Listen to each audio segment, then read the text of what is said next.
मेरे प्यारे देशवासियों, नमस्कार। आज देव दीपावली का पावन पर्व है। आज गुरु नानक देव जी का भी पवित्र प्रकाश पर्व है। मैं विश्व भर में सभी लोगों को और सभी देशवासियों को इस पावन पर्व पर हार्दिक बधाई देता हूं। ये भी बहुत सुखद है कि 1.5 साल के अंतराल के बाद करतारपुर साहिब कॉरिडोर अब फिर से खुल गया है। साथियों, गुरु नानक जी ने कहा है, बीच दुनिया सेवी कमाइए त दरगिही बेसन पाइए। यानी संसार में सेवा का मार्ग अपनाने से ही जीवन सफल होता है। हमारी सरकार इसी सेवा भावना के साथ देशवासियों का जीवन आसान बनाने में जुटी है। न जाने कितनी पीढ़ियां जिन सपनों को सच होते देखना चाहती थी, भारत आज उन सपनों को पूरा करने का भरपूर प्रयास कर रहा है। साथियों, अपने 5 दशक के सार्वजनिक जीवन में मैंने किसानों की परेशानियों को, उनकी चुनौतियों को बहुत करीब से देखा है, महसूस किया है। इसलिए जब देश ने मुझे 2014 में प्रधानमंत्री के रूप में सेवा का अवसर दिया, तो हमने कृषि विकास, किसान कल्याण को सर्वोच्च प्राथमिकता दी। साथियों, इस सच्चाई से बहुत लोग अनजान है कि देश के 100 में से 80 किसान छोटे किसान हैं।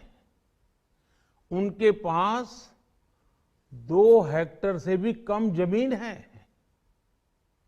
आप कल्पना कर सकते हैं, इन छोटे किसानों की संख्या 10 करोड़ से भी ज्यादा है। उनकी पूरी जिंदगी का आधार यही छोटी सी जमीन का टुकड़ा है। यही उनकी जिंदगी होती है। और इस छोटी सी जमीन के सहारे ही वो अपना और अपने परिवार का गुजारा करते हैं। पीढ़ी दर पीढ़ी परिवारों में होने वाला बंटवारा इस जमीन को और छोटा कर रहा है।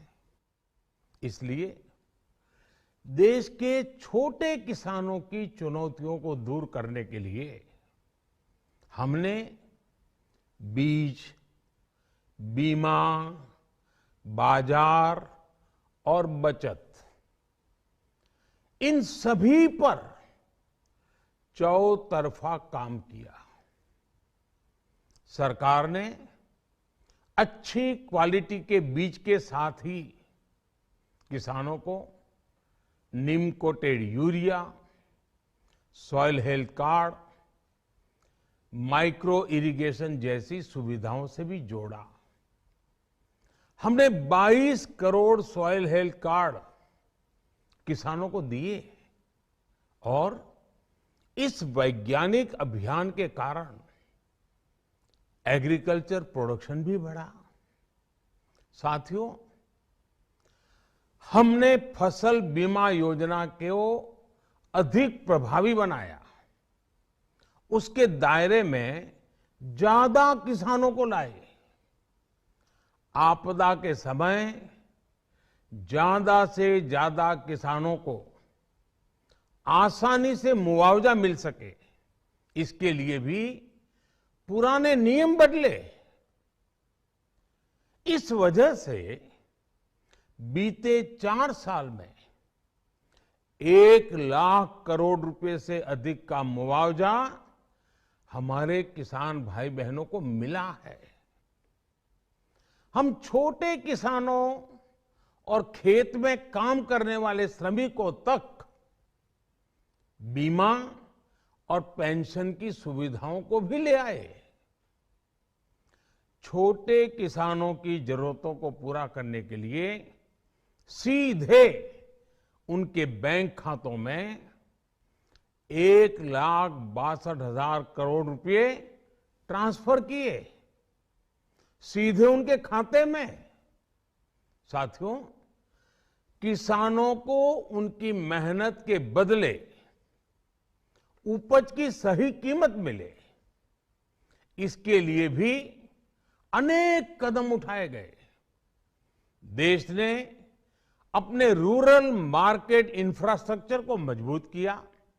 हमने एमएसपी तो बढ़ाई ही, साथ ही साथ रिकॉर्ड सरकारी खरीद केंद्र भी बनाए। हमारी सरकार द्वारा की गई उपज की खरीद ने पिछले कई दशकों के रिकॉर्ड तोड़ दिए हैं। देश की 1000 से ज्यादा मंडियों को ई नाम योजना से जोड़कर हमने किसानों को कहीं पर भी अपनी उपज बेचने का एक प्लेटफॉर्म दिया। और इसके साथ ही देश भर की कृषि मंडियों के आधुनिकीकरण पर भी हमने करोड़ों रुपए खर्च किए। साथियों, आज केंद्र सरकार का कृषि बजट पहले के मुकाबले 5 गुना बढ़ गया है। हर वर्ष 1.25 लाख करोड़ रुपए से अधिक कृषि पर खर्च किए जा रहे हैं। 1 लाख करोड़ रुपए के एग्रीकल्चर इंफ्रास्ट्रक्चर फंड के माध्यम से गांव और खेत के नजदीक भंडारण, इसकी व्यवस्था, कृषि उपकरण जैसी अनेक सुविधाओं का विस्तार, ये सारी बातें तेजी से हो रही है। छोटे किसानों की ताकत बढ़ाने के लिए 10,000 एफपीओ किसान उत्पादक संगठन बनाने का अभियान भी जारी है। इस पर भी करीब 7,000 करोड़ रुपए खर्च किए जा रहे हैं। माइक्रो इरिगेशन फंड के आवंटन को भी 2 गुना करके 10,000 करोड़ रुपए कर दिया गया है। हमने क्रॉप लोन भी 2 गुना कर दिया, तो इस वर्ष 16 लाख करोड़ रुपए हो जाएगा। अब पशुपालकों को मछली पालन से जुड़े हमारे किसानों को भी किसान क्रेडिट कार्ड का लाभ मिलना शुरू हो गया है। यानी हमारी सरकार किसानों के हित में हर संभव कदम उठा रही है, लगातार एक के बाद एक नए कदम उठाती जा रही है। किसानों की आर्थिक स्थिति सुधरे, उनकी सामाजिक स्थिति मजबूत हो, इसके लिए पूरी ईमानदारी से काम कर रही है। साथियों, किसानों की स्थिति को सुधारने की इसी महाअभियान में देश में 3 कृषि कानून लाए गए थे। मकसद ये था कि देश के किसानों को, खासकर छोटे किसानों को और ताकत मिले, उन्हें अपनी उपज की सही कीमत और उपज बेचने के लिए ज्यादा से ज्यादा विकल्प मिले। बरसों से ये मांग देश के किसान, देश के कृषि विशेषज्ञ, देश के कृषि अर्थशास्त्री, देश के किसान संगठन लगातार कर रहे थे। पहले भी कई सरकारों ने इस पर मंथन भी किया था। इस बार भी संसद में चर्चा हुई, मंथन हुआ और ये कानून लाए गए। देश के कोने कोने में कोटि कोटि किसानों ने, अनेक किसान संगठनों ने इसका स्वागत किया, समर्थन किया। मैं आज उन सभी का बहुत बहुत आभारी हूं, धन्यवाद करना चाहता हूं। साथियों, हमारी सरकार किसानों के कल्याण के लिए, खासकर छोटे किसानों के कल्याण के लिए, देश के कृषि जगत के हित में, देश के हित में, गांव गरीब के उज्जवल भविष्य के लिए पूरी सत्यनिष्ठा से, किसानों के प्रति पूर्ण समर्पण भाव से, नेक नियत से ये कानून लेकर आई थी। लेकिन इतनी पवित्र बात, पूर्ण रूप से शुद्ध किसानों के हित की बात, हम अपने प्रयासों के बावजूद कुछ किसानों को समझा नहीं पाए। भले ही किसानों का एक वर्ग ही विरोध कर रहा था, लेकिन फिर भी ये हमारे लिए महत्वपूर्ण था। कृषि अर्थशास्त्रियों ने, वैज्ञानिकों ने, प्रगतिशील किसानों ने भी उन्हें कृषि कानूनों के महत्व को समझाने का भरपूर प्रयास भी किया। हम पूरी विनम्रता से, खुले मन से उन्हें समझाते रहे। अनेक माध्यमों से व्यक्तिगत और सामूहिक बातचीत भी लगातार होती रही। हमने किसानों की बातों को, उनके तर्क को समझने में भी कोई कोर कसर बाकी नहीं छोड़ी। कानून के जिन प्रावधानों पर उन्हें ऐतराज था, सरकार उन्हें बदलने के लिए भी तैयार हो गई। 2 साल तक हमने इन कानूनों को सस्पेंड करने का भी प्रस्ताव दिया। इसी दौरान ये विषय माननीय सर्वोच्च न्यायालय के पास भी चला गया।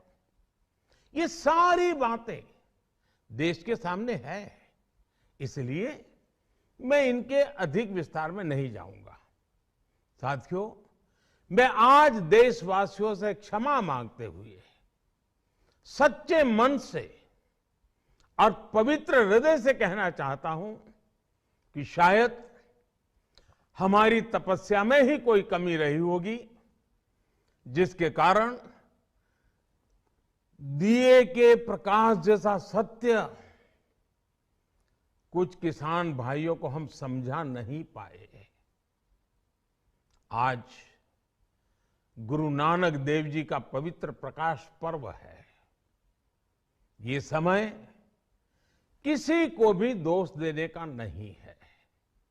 आज मैं आपको, पूरे देश को ये बताने आया हूं कि हमने 3 कृषि कानूनों को वापस लेने का, रिपील करने का निर्णय लिया है। इस महीने के अंत में शुरू होने जा रहे संसद सत्र में, इसी महीने में, हम 3 कृषि कानूनों को रिपील करने की संवैधानिक प्रक्रिया को पूरा कर देंगे। साथियों, मैं आज अपने सभी आंदोलनरत किसान साथियों से आग्रह कर रहा हूं, आज गुरु पर्व का पवित्र दिन है। अब आप अपने अपने घर लौटे, अपने खेत में लौटे, अपने परिवार के बीच लौटे। आइए एक नई शुरुआत करते हैं, नए सिरे से आगे बढ़ते हैं।